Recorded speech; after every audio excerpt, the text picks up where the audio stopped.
Si quieres morirte sola y sin un centavo, adelante. Pero mientras yo esté aquí, no voy a dejar que arruines todo lo que construí para ti. Porque sí, Lucinda, lo que tienes, me lo debes a mí». Eso fue lo que dijo mi hija, Regina Salazar, en medio del comedor, con los brazos cruzados y la mirada fija como un cuchillo. No gritó. No necesitaba hacerlo.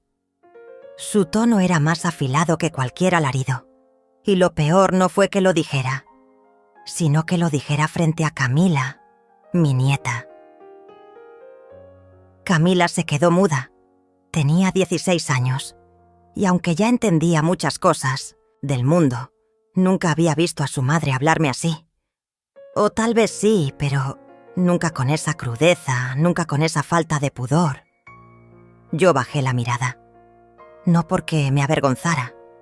Lo hice porque necesitaba un segundo para no explotar.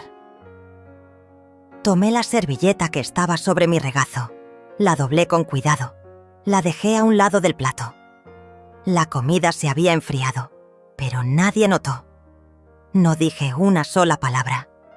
Me levanté lentamente de la mesa, no como quien huye, no como quien se siente derrotada, sino como quien entiende por fin que la guerra ya no es silenciosa, que es hora de hacer ruido. Regina me siguió con la mirada, como si esperara que le respondiera. Yo no la miré.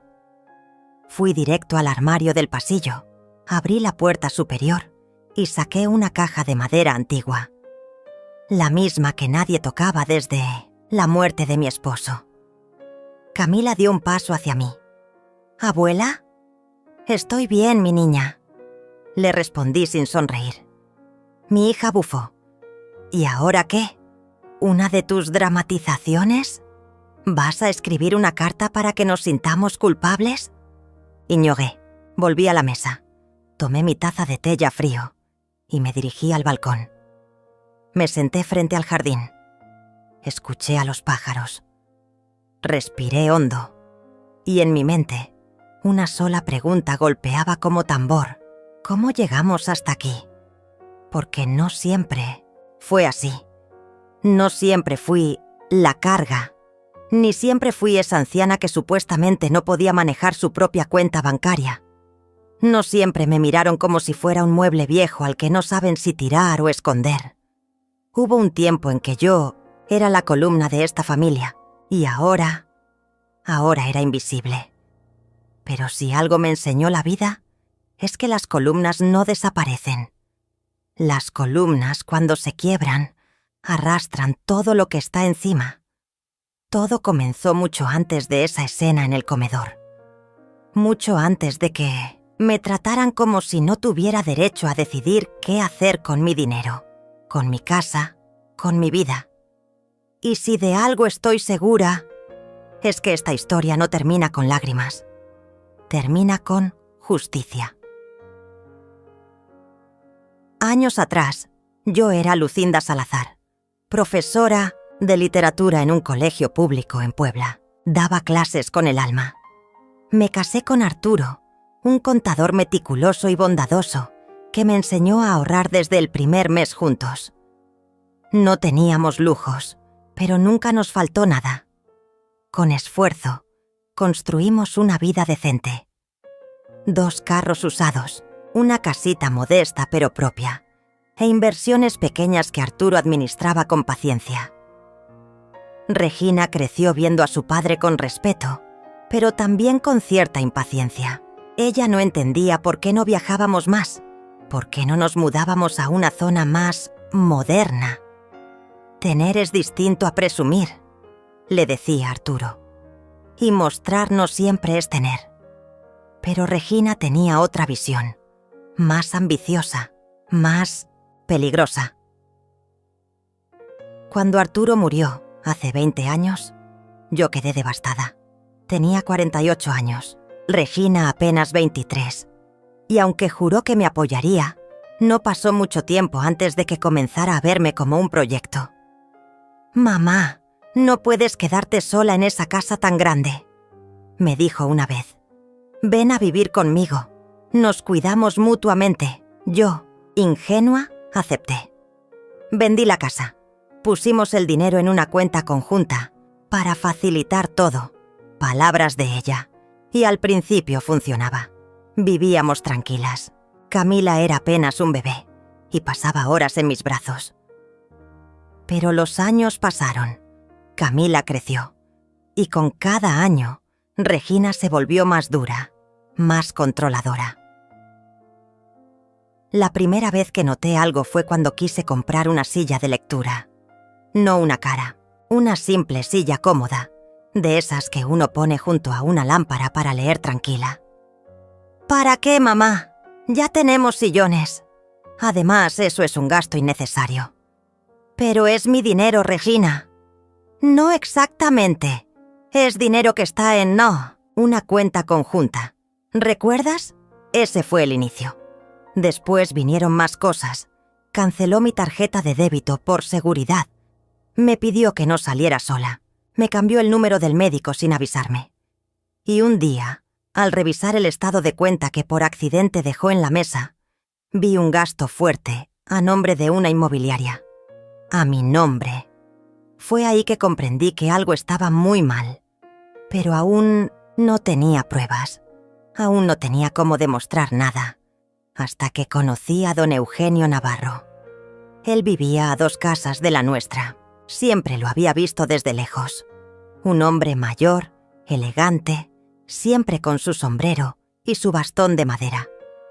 Nunca cruzamos más de un «buenos días», hasta que un día, durante una caminata mañanera, nos sentamos en la misma banca del Mito-Siento Parque. Y ahí empezó todo. Pero eso te lo contaré después.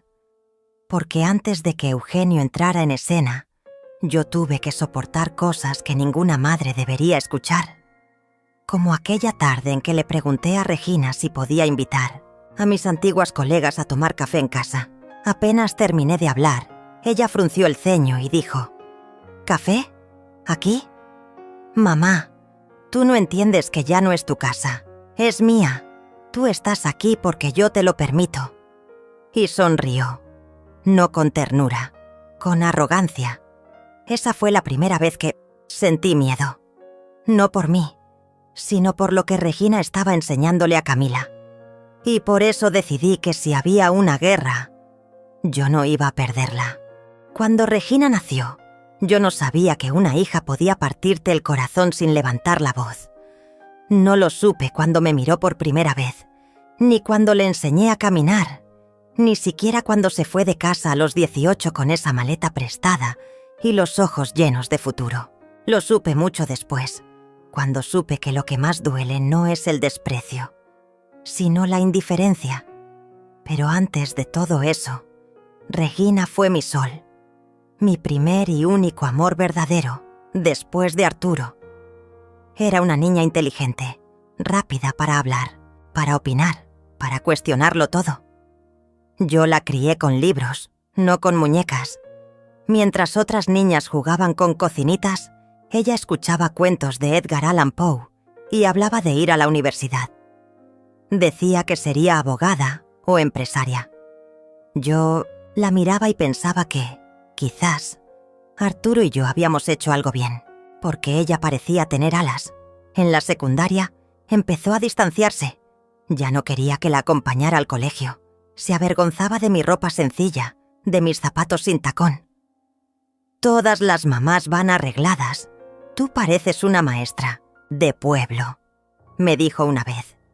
Y claro, era justo eso, una maestra de pueblo, porque eso era lo que era y lo que siempre había sido. Pero ese fue el primer rasguño. Después vinieron los cortes más profundos. Cuando murió su padre, el mundo se nos cayó. Arturo tuvo un infarto fulminante mientras revisaba cuentas en su escritorio. Lo encontré con la cabeza sobre la calculadora, como si se hubiera quedado dormido. Tenía una hoja en la mano con los gastos del mes. Lloré durante semanas. Regina no. Ella se encerró en su cuarto con la música a todo volumen. Me culpó, aunque nunca lo dijo en voz alta. Si no hubieras insistido en esa hipoteca, si no lo hubieras presionado con los arreglos del techo. Pensamientos que flotaban en el aire sin pronunciarse, pero que se sentían. Durante el funeral me di cuenta de algo. Regina no lloró, no una sola lágrima. Recibió a los invitados como si ella fuera la anfitriona de una cena elegante. Incluso sonrió. Esa noche, mientras yo limpiaba la cocina, se acercó y dijo: «Tenemos que vender la casa. No puedes quedarte aquí sola. Es peligroso». Yo asentí. No tenía fuerzas para discutir. Pero tampoco sospeché que detrás de esa propuesta vendría la jaula más elegante y cruel que alguien haya construido para su propia madre. Nos mudamos a una casa más moderna, en una colonia más exclusiva, gracias al dinero de la venta. Ella insistió en que lo pusiéramos a su nombre, para evitar problemas legales. También dijo que abriríamos una cuenta compartida para administrar mejor los gastos. Yo confié, siempre confié. ¿Cómo no iba a confiar en mi propia hija? Los primeros años no fueron malos. Ella trabajaba mucho. Tenía una empresa de asesorías financieras, eso decía, y pasaba horas al teléfono. Camila nació al poco tiempo y me convertí en su niñera natural. Regina me agradecía, a su manera. Me dejaba a cargo de todo: la comida, el baño, la escuela, los cuentos antes de dormir. Me decía que sin mí no podría, y yo me sentía útil, viva. No me molestaba que usara mi dinero para mantener la casa, porque al fin y al cabo era para todas. Yo lo veía como una inversión en amor. Pero con el tiempo las gracias se volvieron exigencias. Las exigencias se volvieron órdenes. Y las órdenes, desprecio. Un día le pedí ir a visitar a una vieja amiga, Estela, que estaba enferma en Veracruz. Regina frunció el ceño y dijo: «¿Y para qué vas a ver a una mujer que se está muriendo? Mejor quédate y ayuda con Camila. Además, no tenemos dinero para esos caprichos». Capricho.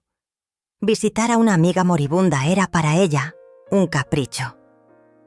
Yo no respondí, pero esa palabra se me quedó como espina en la garganta. Ya no era una madre que ayudaba, era una carga que estorbaba, y así empezó el silencio. Dejé de pedir cosas, dejé de expresar deseos. Me volví un fantasma amable que cocinaba, barría y contaba cuentos. Camila era mi refugio, mi tesoro, y por ella aguantaba todo. Las humillaciones, los desplantes, las miradas de superioridad, porque, en silencio, guardaba la esperanza de que mi nieta no se convirtiera en su madre. Pero el desprecio no se detuvo ahí. Empezó a ser más evidente. Si invitábamos a alguien, Regina me pedía que no hablara demasiado. «Mamá, no digas cosas anticuadas, por favor». Si usaba mi ropa vieja, decía que parecía mendiga. Si leía mis libros en la sala, decía que hacía desorden. Todo lo que yo hacía era una molestia. Incluso existir. Un día escuché una conversación que no era para mis oídos. Regina estaba hablando por teléfono con una amiga. Sí, vive conmigo. No paga nada, pero tampoco molesta mucho. Mientras no me cause problemas, la dejo estar. Ya sabes cómo son los viejos. Se creen con derechos solo por haber parido. Sentí que el suelo se abría bajo mis pies, porque no era rabia lo que sentía, era tristeza. Pura, profunda tristeza. Porque esa era mi hija, la misma a la que le di todo, la misma por la que vendí mi casa, renuncié a mi espacio y permití que usara mi nombre para abrir cuentas que yo no podía tocar. A partir de ese día, empecé a guardar, a tomar nota. Guardaba recibos, fotocopiaba estados de cuenta, anotaba movimientos sospechosos. No porque quisiera vengarme, sino porque necesitaba protegerme. Algo me decía que lo peor no había llegado. Y entonces, un día, sin esperarlo, apareció Don Eugenio. Lo conocí en la banca del parque, como te conté antes. Me saludó con un «buenos días» y una sonrisa sincera. Me preguntó si podía sentarse. Yo, sorprendida por su cortesía, asentí. Hablamos de pájaros, del clima, del libro que yo tenía en las manos. Era un ejemplar viejo de Benedetti, con las hojas amarillas. «Ese verso es brutal», dijo señalando una página. «Te quiero no por quien eres, sino por quien soy cuando estoy contigo». Lo miré con recelo. No por desconfianza, sino porque hacía años que nadie me hablaba con ese nivel de sensibilidad, y menos un hombre. Eugenio era viudo. Había sido notario público durante más de 30 años. Tenía una hija que vivía en Monterrey y un perro viejo llamado Fósforo. Pero lo más importante no era su biografía, era su mirada. Él veía, de verdad veía, y lo primero que vio fue mi tristeza. Después de varias conversaciones, una mañana me dijo algo inesperado. «Lucinda, si alguna vez necesitas ayuda con documentos, cuentas o cualquier tema legal, yo aún conservo mis contactos y mi cabeza». No le respondí, pero esa noche no dormí, porque entendí que por primera vez en años alguien me estaba ofreciendo algo sin esperar nada a cambio. Pasaron semanas. Cada vez que hablábamos, Eugenio me preguntaba por mí, por mi historia, no por Regina. Me escuchaba, me hacía sentir persona, y eso, después de años siendo invisible, es una especie de milagro. Un día me atreví. Le llevé una carpeta con copias de documentos, se la entregué en una bolsa de papel y le dije: «No tienes que leerla ahora, pero necesito saber si esto es legal». Eugenio no dijo nada, solo asintió. Me miró con respeto, con esa clase de respeto que no se finge. Esa noche, no solo dormí, soñé. Soñé con una casa con jardín, con una ventana propia, con un espacio donde leer sin miedo a ser interrumpida. Soñé con la Lucinda que alguna vez fui. Y supe que no estaba muerta. Estaba esperando el momento justo. Porque si hay algo que aprendí de los libros, es que los finales felices no existen. Pero las justicias tardías, es así.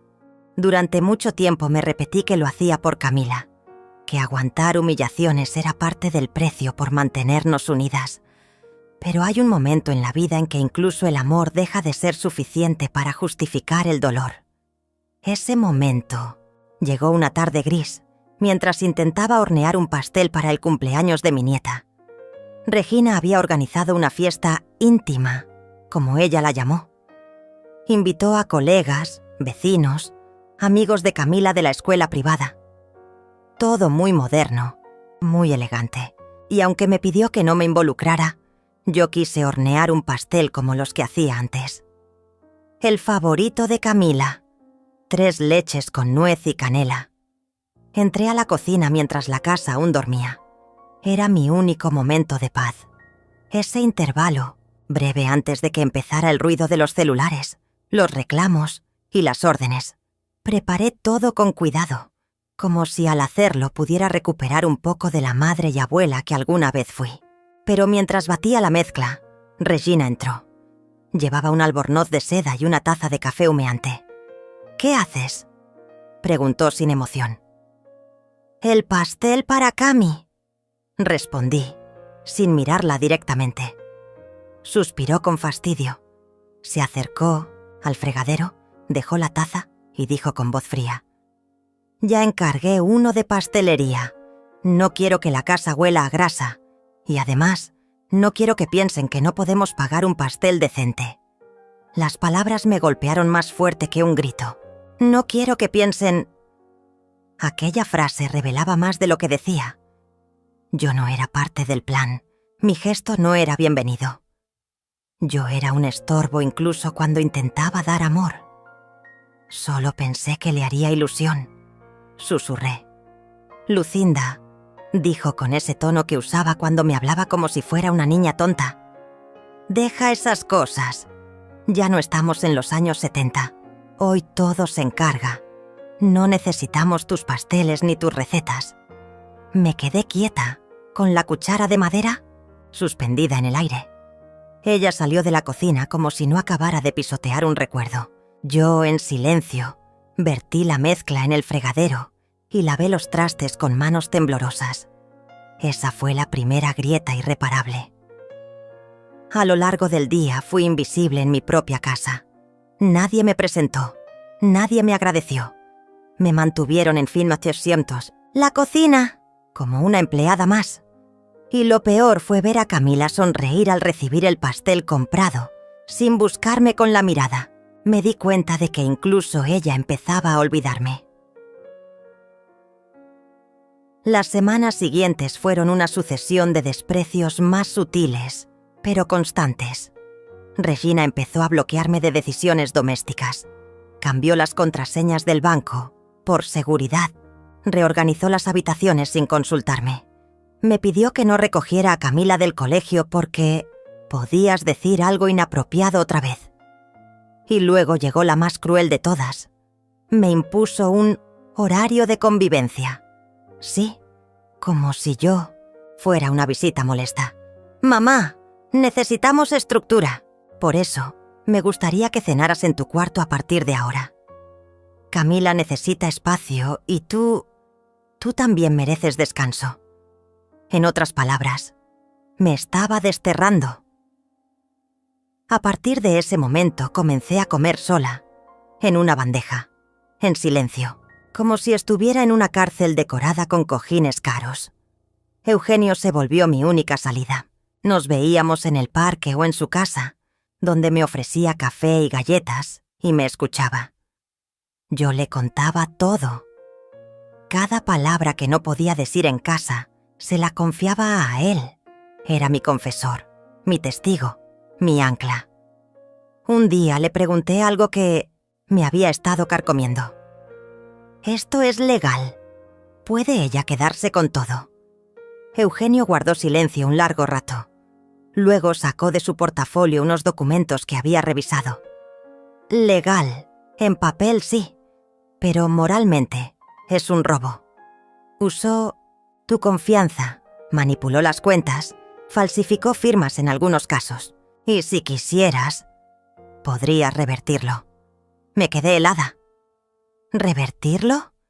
Sí, pero necesitas pruebas. Necesitas ser más astuta que ella. Porque Regina no es tonta, es brillante, fría, sabe cómo protegerse. Si la enfrentas sin armas, te destruirá. Asentí. Por primera vez en mucho tiempo, sentí que tenía una elección. A partir de entonces, empecé a recopilar información, de manera meticulosa, sin levantar sospechas. Le pedí a Eugenio que me enseñara a usar un pequeño grabador. Lo llevaba oculto en el bolsillo del delantal. Grababa conversaciones, reclamos, frases como «Tú no entiendes nada de dinero» o «Yo decidí por ti porque tú ya no sabes». Una tarde fingí olvidar una consulta médica para que Regina se molestara. Y como era de esperarse, explotó. «¡Eres una irresponsable! Ya ni siquiera puedes manejar una agenda. Yo te cuido, te alimento, y encima tengo que lidiar con tus olvidos. No puedes ni manejar tus cuentas, Lucinda». Por eso tomé el control. La grabadora captó cada palabra. Esa noche lloré. No por tristeza, sino porque tenía una prueba. Una gota en el mar. Pero era algo. Poco a poco, fui armando un archivo, con recibos, capturas de pantalla, audios, declaraciones. Incluso algunos documentos que Eugenio me ayudó a entender. Mientras más descubría, más me daba cuenta del alcance de su control. Había hecho movimientos financieros a nombre mío, sin consentimiento. Hipotecado la nueva casa para financiar su empresa. Había solicitado créditos a mi nombre. Y todo esto con una sonrisa en la cara, diciéndome que era por el bien común. Regina había cruzado una línea invisible. Ya no era solo una hija malagradecida. Era una usurpadora, Una mujer que construyó su imperio sobre los cimientos de mi confianza. El día que encontré el documento más revelador, temblé. Era una póliza de seguro de vida donde yo figuraba como asegurada y Regina como única beneficiaria. La fecha, apenas un mes antes.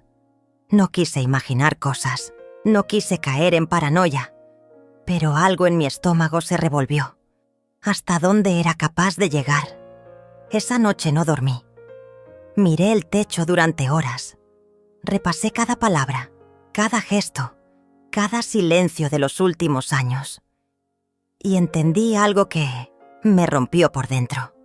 Regina no solo había dejado de amarme, nunca me perdonó por haber sido una madre insuficiente, y ahora me castigaba por ello. Al amanecer tomé una decisión. No le daría el gusto de destruirme. Me levantaría, con pruebas, con paciencia, con estrategia. Porque, como me dijo Eugenio, no basta con tener la razón. Hay que saber cuándo usarla. Ese día se acercaba. Muy pronto, Regina Salazar iba a descubrir que había subestimado a la persona equivocada, porque yo también soy Salazar. Y las Salazar, cuando caen, se levantan con más fuerza. A partir del momento en que decidí luchar, algo dentro de mí cambió. No fue de golpe, ni con rabia. Fue más bien una transformación silenciosa, como cuando el agua comienza a hervir sin que uno se dé cuenta. Cada día me despertaba con un propósito distinto: observar, escuchar, documentar. Ya no era una madre herida.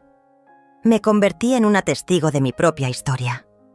Eugenio me ayudó a entender los pasos legales, pero más allá de lo jurídico, me enseñó a creer que todavía podía pensar con claridad, que mi edad no era un límite, que los años vividos eran, de hecho, mi mayor ventaja.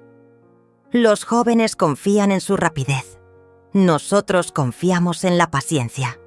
Y eso, Lucinda, es un poder que ellos no entienden. Nuestra primera estrategia fue simple: continuar con la fachada, no confrontar, no cambiar rutinas, no levantar sospechas. Eso fue lo más difícil. Mirar a Regina a los ojos y fingir gratitud mientras planeaba mi escape requería más fuerza que cualquier dolor físico que hubiera sentido. Pero aprendí a dominar el arte de callar sin ceder.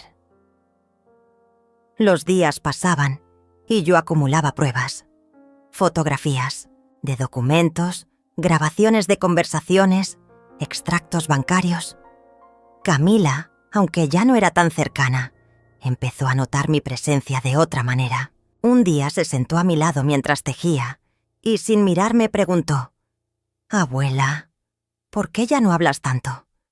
La miré con ternura y respondí lo más honestamente que pude: «Porque a veces hablar duele más que callar». Ella bajó la cabeza y no dijo nada más. Pero esa noche dejó una nota doblada bajo mi puerta. En letras infantiles decía: «Te extraño. Perdón si te he fallado». Esa nota la guardé como si fuera un tesoro. Unas semanas después, recibí una llamada inesperada. Era de una mujer llamada Mireia Torres, una contadora que trabajó brevemente con Regina. Había visto un comentario mío en una publicación vieja de redes sociales, una receta de flan que publiqué hace años, y decidió contactarme en privado. «Necesito advertirle algo», me dijo con tono preocupado. «Nos encontramos en un café discreto». Mireia me reveló que mientras trabajaba con Regina, notó movimientos irregulares: desvío de fondos, manipulación de contratos, firmas alteradas. Al principio no dijo nada, pensando que era un error, pero cuando confrontó a Regina, fue despedida al día siguiente. Ella es inteligente, Lucinda, pero también es arrogante. Cree que nadie la puede tocar.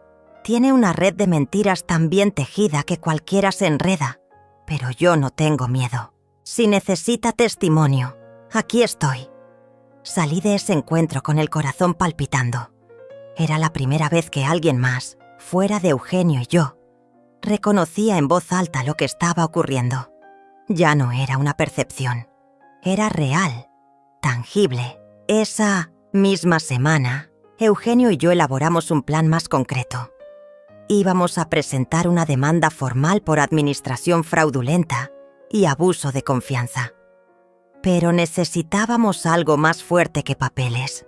Necesitábamos un testigo con peso, alguien que pudiera hablar de mi estado mental, de mi capacidad, para contrarrestar la narrativa de Regina, quien ya empezaba a construir la imagen de una madre con signos de deterioro cognitivo. Fue entonces cuando contactamos al doctor Rodrigo Basabe, un viejo neurólogo que me había atendido hacía un par de años tras una caída. Lo visité bajo el pretexto de un chequeo.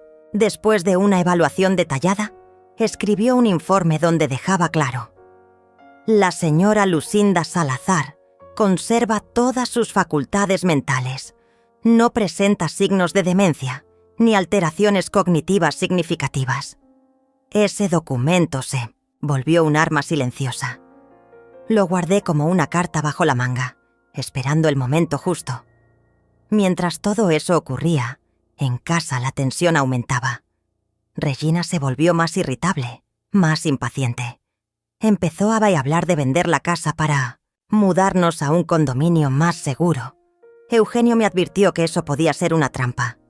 Con la venta, posiblemente transferiría todo el dinero a una cuenta que no estaba a mi nombre.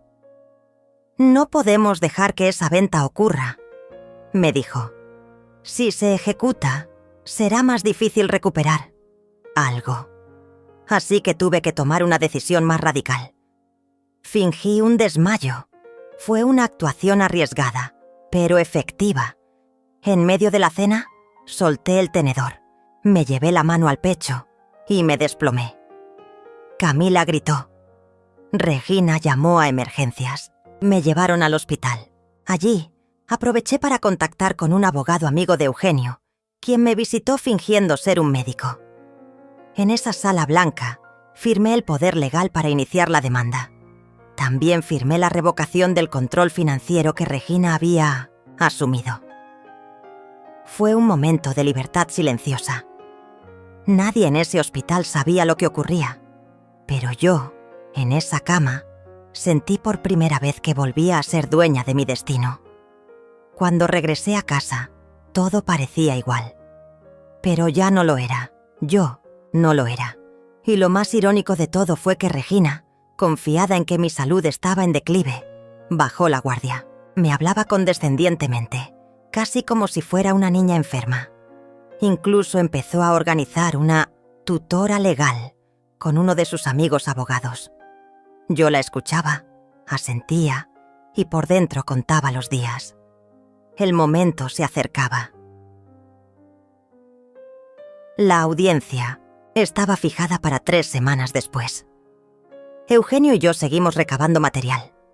Mireia, la contadora, accedió a grabar un testimonio en video. Rodrigo, el médico, preparó su declaración escrita. Y Camila empezó a hacer preguntas incómodas. «Mamá, ¿por qué la abuela no puede usar su propio dinero?» «Porque no sabe administrarlo, mi amor. Ya lo hablamos. Pero tú tampoco sabías. Dijiste que era buena para eso». Regina la miró con dureza. «Camila, no es tu asunto.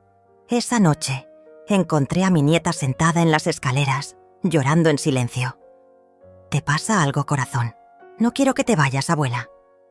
Siento que algo malo va a pasar». La abracé fuerte. Le dije que no me iría. Que a veces, para proteger lo que uno ama, tiene que guardar silencio un poco más. Pero que muy pronto todo cambiaría. Y así fue. Una semana antes de la audiencia, recibimos una carta de los abogados de Regina, un intento de intimidación. Decían que si procedíamos, ella demandaría por difamación. Eugenio sonrió al leerla. «Esto es miedo, Lucinda. Sabe que no puede detenerte». Yo asentí. Ya no tenía miedo. Ya no dudaba. Porque el poder que ella me robó lo estaba recuperando paso a paso. No con violencia, no con gritos, con verdad, con paciencia, con dignidad. Y aún no sabía que lo peor para ella no sería el juicio, sino lo que vendría después. Porque en cada mentira que construyó dejó una grieta, y yo poco a poco aprendí a verlas todas. El día de la audiencia amaneció con un cielo gris. No llovía, pero el aire tenía ese olor metálico que anuncia tormentas. Me desperté temprano, como siempre, pero esta vez no para preparar café ni barrer el patio. Esta vez me vestí con la misma calma con la que uno se alista para enterrar algo, no a alguien, sino a una ilusión, la de que la sangre siempre une. Eugenio me esperaba en la entrada. Llevaba una carpeta en la mano y una sonrisa discreta, pero firme. En el auto no hablamos. El silencio era cómodo.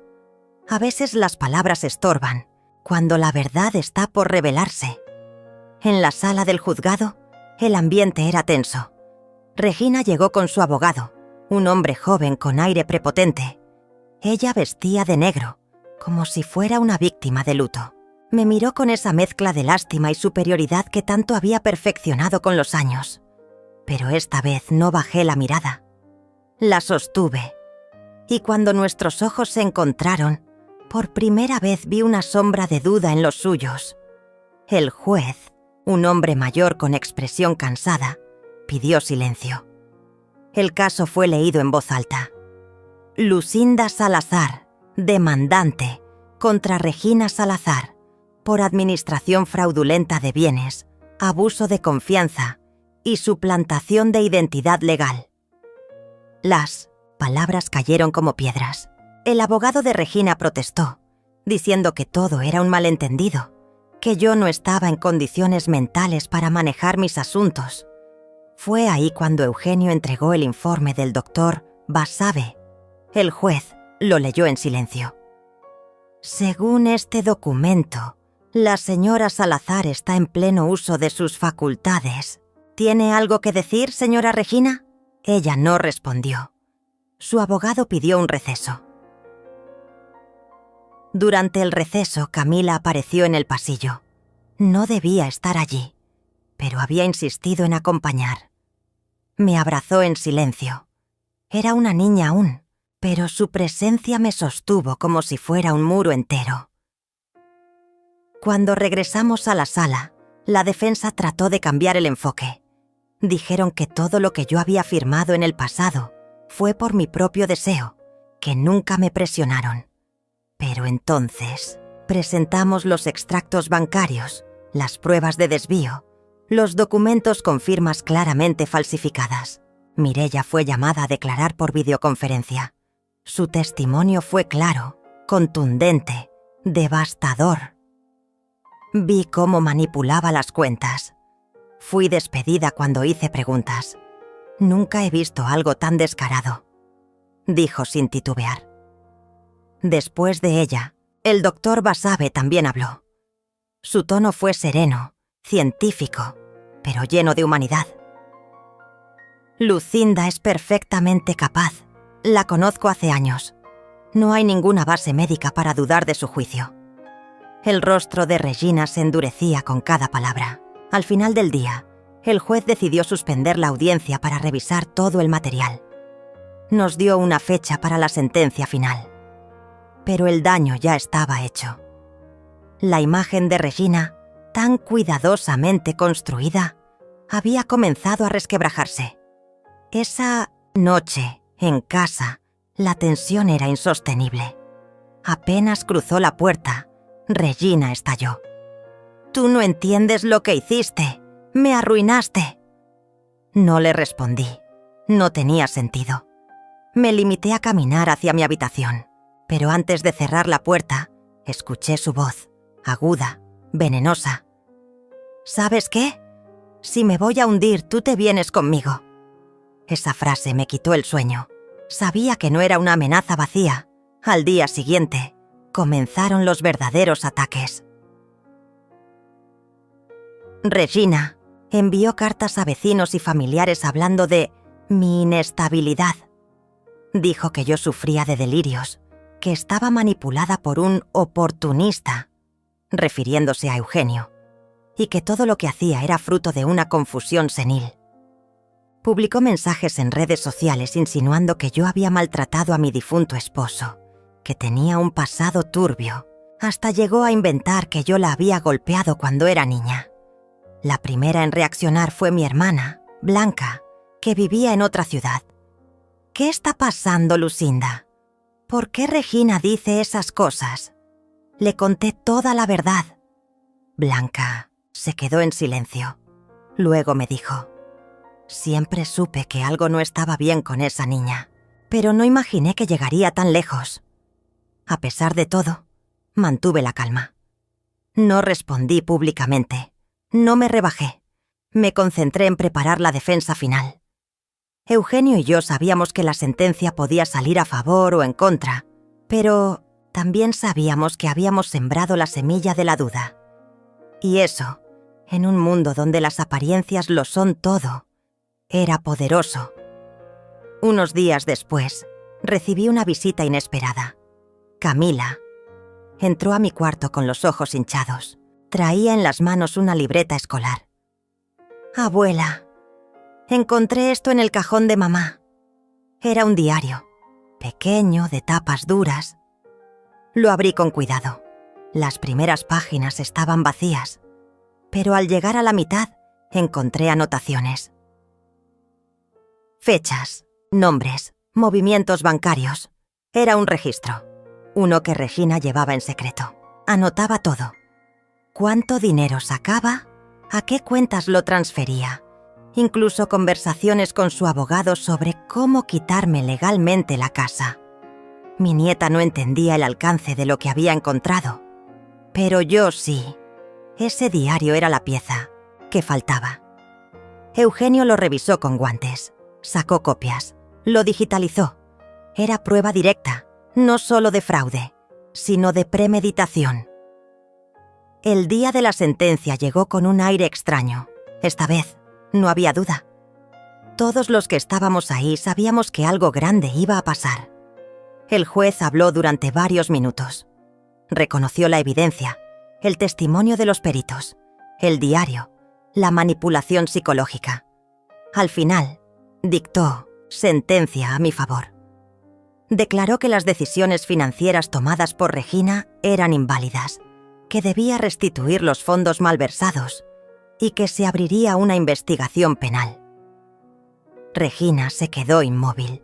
No lloró, no gritó, solo se levantó y salió. Yo me quedé sentada, en silencio. No sentí euforia. Sentí una tristeza profunda, como si acabara de cerrar un ciclo que nunca debió existir. En el auto, Eugenio me miró. ¿Lo lograste, Lucinda? Negué, suavemente. No. Lo que logré fue recuperar mi voz. Pero la herida, esa todavía no cierra. Esa noche me senté en la terraza con una manta sobre las piernas. Camila se acercó con una taza de té. Se sentó a mi lado. No dijo nada. Solo apoyó su cabeza en mi hombro. Y en ese gesto silencioso, sentí que algo en mi alma comenzaba a sanar. Pero todavía quedaba una carta más por jugar. Porque Regina, aunque herida, no había terminado su juego. Y yo ya no estaba dispuesta a vivir con miedo. Los días que siguieron a la sentencia fueron una mezcla extraña de alivio y desconcierto. Legalmente yo había ganado, pero por dentro, la victoria sabía amarga. Había recuperado mi dinero, mis propiedades, hasta el respeto de quienes antes creían que me estaba volviendo loca. Sin embargo, lo que más dolía no era lo perdido, sino lo que ya no volvería jamás. La confianza en mi hija. Regina no regresó a casa. Se marchó sin despedirse, llevándose solo una maleta y su orgullo herido. Camila se quedó conmigo, por decisión propia. Al principio pensé que era temporal, que pronto extrañaría a su madre, pero no. Cada día que pasaba, la notaba más, tranquila, más viva, como si algo dentro de ella también hubiera sido liberado. Una mañana, Mientras preparábamos juntas el desayuno, me miró con seriedad. «Abuela, ¿mamá puede ir a la cárcel?». Le respondí con la verdad. Sí, si la investigación penal seguía su curso y encontraban pruebas suficientes, Regina podría enfrentar una condena, pero también sabía que ella era astuta y que haría todo lo posible por evadir la justicia. Y así fue. Unas semanas después, comenzamos a recibir visitas de personas extrañas. Algunos se hacían pasar por agentes de seguros, otros por encuestadores, pero siempre hacían las mismas preguntas, intentando saber si yo estaba sola, si tenía acceso a mis cuentas, si confiaba en mi nuevo amigo abogado. Eugenio me recomendó reforzar la seguridad. Cambiamos cerraduras, instalamos cámaras. Todo parecía de película, pero sabíamos de lo que Regina era capaz. No era solo ambición, era un deseo de control absoluto, de no aceptar haber perdido. Una tarde, al regresar del mercado, encontramos la casa revuelta. No había señales de robo forzado, pero alguien había entrado. Faltaban documentos, copias de la sentencia, el diario original que Camila había encontrado. Eugenio lo había escaneado y guardado en una nube segura, pero el mensaje era claro. Regina no iba a detenerse. No denunciamos el hecho. Sabíamos que ella tenía maneras de limpiar sus huellas, pero algo en mí se encendió, una fuerza que no había sentido en años. Decidí hablar. Durante años había vivido callando, por vergüenza, por miedo, por el qué dirán. Pero ahora entendía que mi silencio era el arma que ella usaba para destruirme. Así que una mañana fui a la radio local.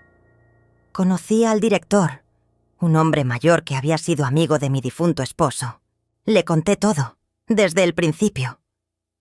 «¿Estás segura, Lucinda? Esto puede desatar una tormenta».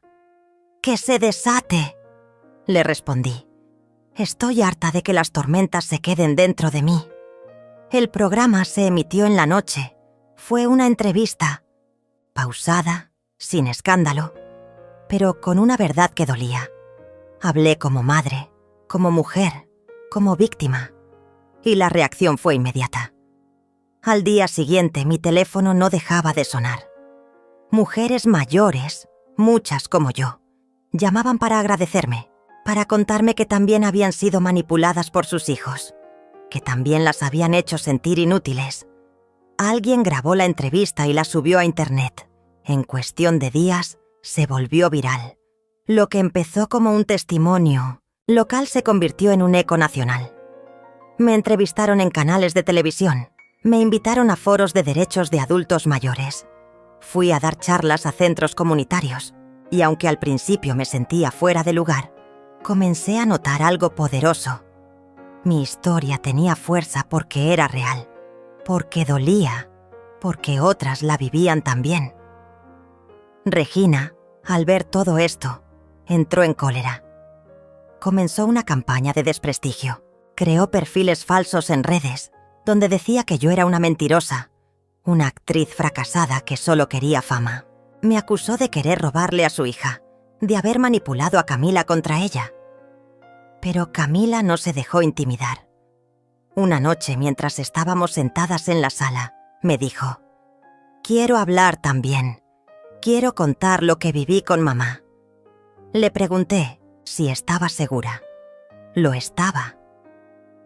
Grabamos un video casero, sin producción, sin maquillaje, solo ella y su verdad. Habló de los gritos, de las mentiras, de cómo su madre la hacía sentirse como una carga, de cómo la obligaba a mentir por ella, de cómo poco a poco había aprendido a tenerle miedo. Ese video fue aún más potente que la entrevista en la radio, porque la voz de una adolescente sincera tiene un poder que ninguna estrategia puede vencer. Los medios lo tomaron, lo replicaron, y con ello, la opinión pública se volvió en contra de Regina. La investigación penal se reactivó con fuerza. Nuevas pruebas salieron a la luz. Una ex socia de Regina en una empresa de bienes raíces declaró que ella falsificaba firmas habitualmente. Otra persona la acusó de apropiarse de propiedades de adultos mayores enfermos. Era como si una pared se hubiera derrumbado y detrás de ella saliera todo lo que estaba escondido. Pero lo más inesperado ocurrió en la audiencia final del proceso penal. Fue pública y hubo medios presentes. Regina entró con su rostro cubierto de maquillaje, como si eso pudiera ocultar la verdad. Yo me senté al otro lado del salón, sin maquillaje, con mis arrugas, mis canas y mi dignidad intacta. El fiscal presentó todos los cargos: fraude, falsificación, abuso de confianza. Pero antes de que terminara, Camila pidió la palabra. El juez dudó. Era menor de edad, pero le permitieron hablar. Yo solo quiero decir que durante años creí que todo lo malo que me pasaba era culpa mía. Que si mamá me gritaba era porque yo no era lo suficientemente buena. Que si despreciaba a mi abuela era porque ella merecía ese desprecio. Pero estaba equivocada. Lo que viví fue abuso, y no quiero callarlo más. Hubo un silencio largo. Nadie respiraba. Regina no levantó la vista. Cuando la audiencia terminó, el juez no dictó sentencia en ese momento. La aplazó unos días más, pero ya no importaba, porque la verdad ya no podía esconderse. Esa noche volví a casa con Camila. Al entrar, vi en la mesa una carta sin remitente. La abrí. Era de Regina. No sé en qué momento te convertiste en mi enemiga, pero ya no me importa. Me voy. No volverás a saber de mí. Cuídate. O no, me da igual. No sentí rabia. Sentí lástima. Por ella. Por todo lo que se perdió. Por la madre que nunca quiso tener. Y entonces, en ese silencio, supe que por fin la tormenta había pasado. Después de esa carta, pasaron varios días sin que supiéramos nada de Regina.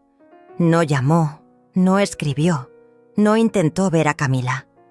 Fue como si se hubiese desvanecido. Y, por primera vez en mucho tiempo, la casa respiró paz. Al principio, Camila dormía con la luz encendida. Despertaba en medio de la noche, con miedo de que su madre apareciera gritando. Pero poco a poco, sus sueños se fueron calmando. La rutina volvió a tener sentido. Estudiar, cocinar juntas, reírnos de cosas simples. Volvimos a ser dos personas habitando un espacio sin temor. Un día, mientras tendíamos ropa en el patio, me miró en silencio y dijo algo que me partió el alma. Nunca pensé que estar tranquila también era una forma de ser feliz. Yo le respondí que eso era exactamente lo que yo también había olvidado. Por mucho tiempo me creí menos. Pensé que por envejecer perdía derechos, valor, voz. Que debía agradecer migajas, soportar desprecios, fingir que todo estaba bien para no incomodar. Pero la verdad es que estaba rota. Y ahora, después de tanto, me sentía viva. No completamente, no del todo, pero al menos empezando a recordar quién había sido antes de tanto dolor. Eugenio seguía viniendo a la casa con frecuencia, no como abogado, sino como amigo. Compartíamos café en las tardes, hablábamos de libros, de historia, de cosas sin peso. A veces traía pasteles de la panadería del centro. Otras veces se quedaba en silencio mirando el jardín mientras yo regaba las plantas. Nunca me preguntó por Regina. Nunca forzó conversaciones, solo estuvo. Y esa presencia sencilla fue, quizá, lo que más me ayudó a sanar. Una mañana, me llevó a un evento en la universidad local. Iban a presentar una campaña sobre el maltrato hacia adultos mayores, y la coordinadora del proyecto había escuchado mi historia en la radio. Me pidieron que diera unas palabras. Al principio dudé. No me consideraba una oradora. Pero Eugenio me animó. «No necesitas discursos», me dijo. «Solo habla como hablas conmigo». Ese día, frente a un auditorio lleno de jóvenes, conté lo que viví, sin adornos, sin exageraciones, solo la verdad. Algunos estudiantes lloraron, otros me abrazaron al final. Uno se acercó para decirme que su abuela también vivía con miedo y que ahora entendía cosas que antes no veía. Fue entonces cuando la coordinadora del proyecto me propuso algo inesperado: formar parte de un programa de concientización. Me ofrecieron hacer visitas a centros comunitarios, compartir mi experiencia con otras mujeres mayores, generar espacios de diálogo donde pudieran hablar sin ser juzgadas. Al principio dudé. ¿Qué podía ofrecer yo más allá de mi historia? Pero acepté. Durante los meses siguientes, recorrí pueblos y barrios. Hablé con decenas de mujeres. Algunas lloraban al escucharme. Otras se acercaban con timidez y en voz baja me decían: «A mí también me pasó». Con cada testimonio, entendí que lo que me ocurrió no era una excepción. Era una epidemia silenciosa. En uno de esos encuentros, una señora de cabello blanco y mirada dulce se me acercó. Me tomó de las manos con fuerza y me dijo: «Gracias por hablar». Yo llevo años sintiéndome invisible. Y hoy, por primera vez, me sentí vista. Esas palabras me marcaron, porque eso era exactamente lo que había estado buscando todo este tiempo: ser vista, ser escuchada. No por fama, ni por venganza, sino para recuperar lo que me habían quitado sin siquiera darme cuenta: mi lugar en el mundo. Camila también cambió. Comenzó terapia. Quiso entender lo que vivió. A veces regresaba de sus sesiones, callada, procesando. Pero otras veces me abrazaba de repente, y en esos abrazos, sin palabras, sanábamos juntas. La sentencia final contra Regina llegó 3 meses después. 3 años de libertad condicional, más restitución completa del dinero desviado. No iría a prisión, pero quedaba registrada como culpable de abuso financiero y psicológico contra una persona vulnerable. No celebré, no sentí satisfacción, solo un cierre necesario. Regina no se presentó a la audiencia. Su abogado alegó que estaba fuera del país. No supe si era cierto. Y la verdad, no quise saberlo. Había dejado de buscarla en mis pensamientos. Había soltado el deseo de explicaciones. Ella tomó su camino. Y yo el mío. Una noche, mientras regresábamos a casa después de una charla, Camila me preguntó: «¿Tú crees que mamá alguna vez se arrepienta?». No supe qué responderle. Tal vez sí, tal vez no. Lo único que sabía era que el arrepentimiento no podía forzarse, y que la vida, tarde o temprano, nos enfrenta con nuestros actos. Con el paso del tiempo, el proyecto de concientización creció. Se convirtió en una red de apoyo. Mujeres de distintas edades comenzaron a organizarse. Algunas abrieron líneas de ayuda, otras escribieron cartas públicas. Se volvió un movimiento. Yo solo seguía contando mi historia. No me volví experta, no pretendía ser ejemplo. Pero cada vez que alguien me decía: «Me ayudaste a entender que no estoy sola», sentía que todo lo vivido había valido la pena. Camila escribió un ensayo para su escuela sobre todo lo que aprendió. Lo tituló «La valentía no siempre grita». Fue seleccionado para una publicación estudiantil. Cuando lo leí, lloré. No por tristeza, sino por la profundidad de sus palabras, porque en cada frase entendía que mi nieta había crecido sin perder su ternura. Mi hogar, ese que un día fue jaula, volvió a ser refugio. Planté nuevas flores en el jardín, reorganicé mis libros, aprendí a usar el celular sin ayuda. Hasta abrí una cuenta en redes para compartir frases y reflexiones. Eugenio me enseñó a manejar la tecnología con paciencia. «No hay edad para empezar», solía decirme. Una tarde recibí un mensaje privado. Era de una mujer de Sonora, de 71 años. Me escribió: Vi su historia por casualidad. Usted me hizo tomar valor. Hoy denuncié a mi hijo. No sé qué va a pasar, pero ya no me siento cobarde. Ese día comprendí que hablar no solo me había salvado a mí.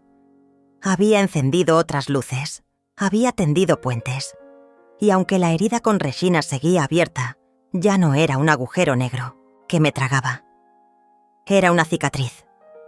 Dolía al tocarla, sí, pero también era testimonio de lo que sobreviví. A veces, por las noches, aún me despierto recordando palabras duras. Pero entonces me levanto, camino por la casa y veo a Camila dormida, tranquila. Veo las fotos que adornan la sala, las cartas de mujeres que nunca conocí, pero que compartieron su alma conmigo. Y entonces sonrío, porque comprendí algo que había olvidado, que mi vida aún tiene capítulos por escribir, que mi historia no terminó cuando me llamaron inútil, que todavía hay caminos que recorrer, y que mientras tenga voz, la usaré. El invierno llegó con un frío manso pero constante, de esos que no congelan la piel, pero sí calan los recuerdos. Cada vez que veía a Camila sentarse junto a la estufa con una manta y su cuaderno de dibujos, pensaba en lo lejos que habíamos llegado desde aquella tarde en que ella corrió a abrazarme entre lágrimas. El pasado seguía ahí, como una sombra que a veces se alargaba sobre el presente, pero ya no lo devoraba todo. Habíamos aprendido a convivir con la memoria sin dejar que nos asfixiara. Una tarde cualquiera, mientras cocinábamos juntas, sonó el timbre. Abrí la puerta sin pensar mucho. Y frente a mí, como si el tiempo hubiera dado un giro brusco, estaba Regina. Llevaba un abrigo elegante, gafas oscuras, labios tensos. No había rastro de cansancio en su rostro, pero sí una sequedad que no supe si era dolor o arrogancia. «Necesito hablar contigo», dijo sin rodeos. La dejé entrar, no por cortesía, no por nostalgia, sino porque ya no le temía. Camila subió a su cuarto en silencio, con la mirada clavada en el suelo. Regina se sentó en el borde del sofá como si no supiera si debía hundirse o quedarse rígida. «Vine a ver a mi hija», dijo al fin. «Pero supongo que eso ya no es posible». La miré en silencio. No respondí. «No espero que me perdonen», continuó. «Solo quiero que sepas que no lo hice por maldad. Quería protegerte. Pensé que estabas perdiendo el juicio, que no sabías manejar tu vida». Esa fue la primera vez que sentí verdadera lástima por ella. «Lo que hiciste», le dije, «no fue protección, fue control, fue egoísmo, fue crueldad». Regina bajó la mirada. El silencio se hizo espeso entre nosotras. Luego sacó un sobre de su bolso. Lo dejó sobre la mesa. «Es un poder legal. Renuncio a cualquier reclamo. Cuentas, propiedades, derechos, todo es tuyo. Para que no pienses que quiero algo». Tomó aire como si fuera a decir algo más, pero se contuvo. Se levantó lentamente y cuando llegó a la puerta, se detuvo. «Vi una entrevista tuya en internet», dijo sin girarse. «Nunca imaginé que hablarías en público, que la gente te escucharía. Tal vez yo nunca te conocí de verdad». Y se fue. Esa noche no dormí. No por angustia, sino por una extraña mezcla de alivio y tristeza. Cerré los ojos y por un instante la vi como era de niña, con sus coletas, con su risa escandalosa. Y luego recordé sus palabras frías, sus decisiones sin piedad. Las dos imágenes no lograban encajar. Camila no quiso hablar de la visita, solo me abrazó. Y yo entendí que a veces el perdón no llega con palabras, sino con actos, con seguir adelante, con no repetir la historia. Al día siguiente, Eugenio vino a almorzar. Le conté todo. No me aconsejó, no opinó, solo escuchó. Y eso fue suficiente. «Lo importante», me dijo mientras servía el café, Es que ella ya no tiene poder sobre ti, ni legal ni emocional. Tenía razón. Pasaron las semanas. La rutina volvió. Los talleres con mujeres mayores seguían. Camila terminó su ciclo escolar con honores. Yo me sentía cada vez más fuerte, más dueña de mi historia. Y entonces llegó una invitación inesperada. El gobierno local quería hacer un evento conmemorativo por el Día Internacional del Adulto Mayor. Me propusieron ser una de las oradoras principales. Dudé, pero acepté. El auditorio estaba lleno. Muchas de las mujeres que había conocido en los talleres estaban ahí. Algunas llevaban pañuelos violetas, símbolo de la lucha contra la violencia hacia mayores. Cuando me llamaron al escenario, mis manos temblaban, pero mi voz no. «Me llamo Lucinda Salazar», dije. Y por mucho tiempo permití que me hicieran creer que envejecer era volverse invisible. Pero hoy estoy aquí para decir que no lo somos, no estamos solas, y que cada historia que se alza abre camino a otra. La ovación fue larga, no por mí, sino por todas nosotras, por las que hablaron, por las que aún no se atreven, por las que no pudieron hacerlo a tiempo. Después del evento, una mujer se me acercó con lágrimas en los ojos. Se llamaba Ofelia. Tenía 76 años. Dijo que había vivido con su nieto y su nuera durante 5 años, sin derecho a decidir qué comer, a qué hora dormir, ni siquiera qué ropa usar. Que había escuchado mi historia en la radio y que, gracias a eso, había pedido ayuda. Ahora vivía en una residencia digna, rodeada de otras mujeres que también reconstruían sus vidas. Ese día entendí que no solo había sobrevivido, había transformado mi dolor en algo útil, en un faro. Volvimos a casa con el corazón lleno. Camila me miraba con orgullo. Eugenio nos acompañó como siempre.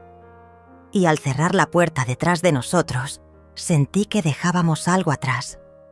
No solo un evento, sino una etapa entera.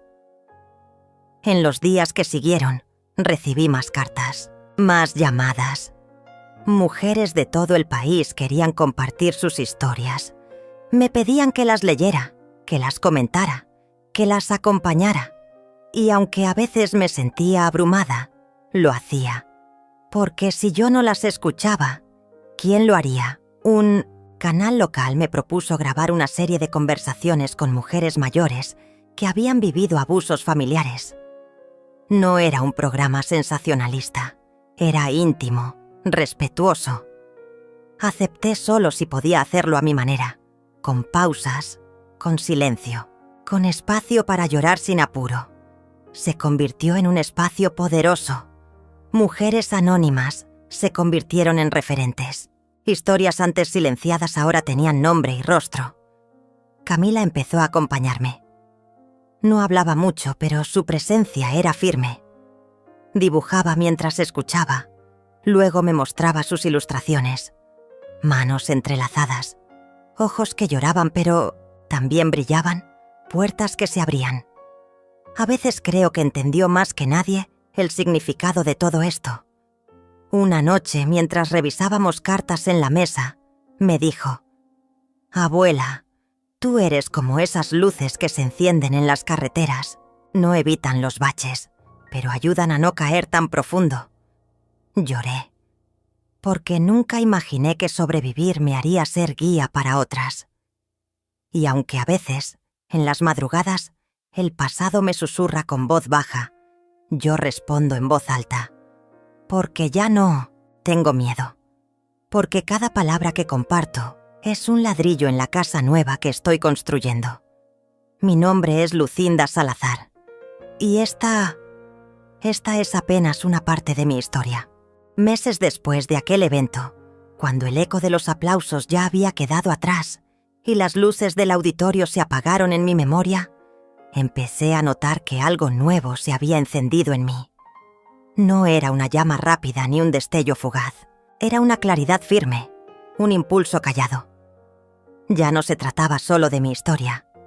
Era algo más grande, un movimiento lento, pero imparable.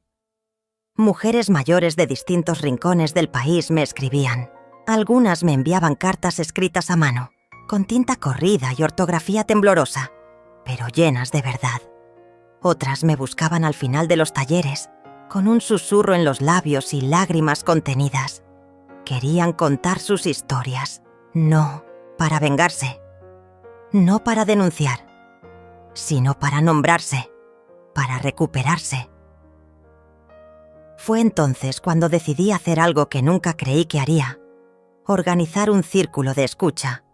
No un grupo de terapia, no una institución, un espacio, un refugio. Nos reuníamos una vez por semana en el salón comunitario del centro cultural.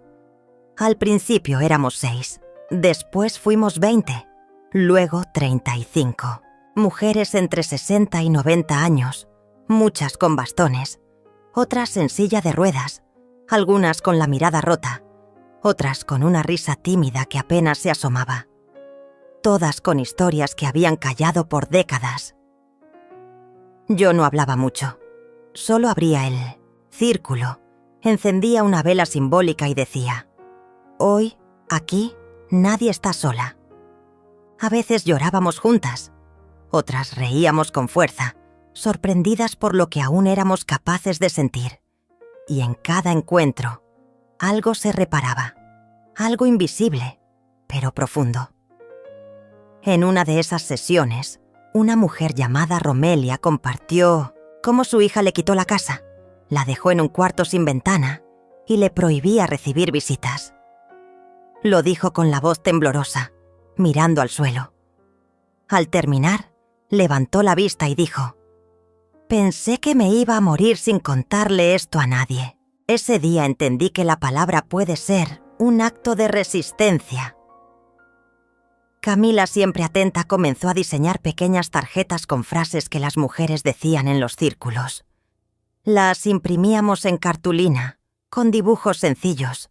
Se volvieron una especie de símbolo del grupo. Algunas las llevaban en el bolso, otras las pegaban en la heladera o las ponían al lado de la cama. Frases como: hoy dormí sin culpa, tengo derecho a decidir mi final, mi voz vale, aunque tiemble. No eran frases de libros, eran frases nuestras, vividas. Una tarde, al volver del círculo, encontré una carta en el buzón.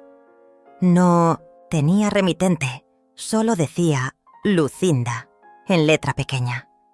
Era de Regina. No la abrí de inmediato. La dejé sobre la mesa durante 3 días. Finalmente, una madrugada, con la casa en silencio, la leí. No pedía perdón. No justificaba nada. Decía que había empezado a asistir a un grupo de reflexión para familiares de personas mayores, que había entendido tarde muchas cosas, que no esperaba reconciliación, pero sí deseaba que supiera que estaba intentando ser una mejor persona. Cerraba con una frase que me dolió y me alivió a la vez. No soy la hija que mereciste, pero estoy tratando de no ser la madre que mi hija no merece. No supe qué sentir. Tal vez porque a veces no se necesita una respuesta inmediata. Solo dejar que el tiempo haga su trabajo. Días después, la vi de lejos en un evento comunitario. Estaba con una mujer más joven, probablemente su hija, Camila. Nuestras miradas se cruzaron apenas por un segundo.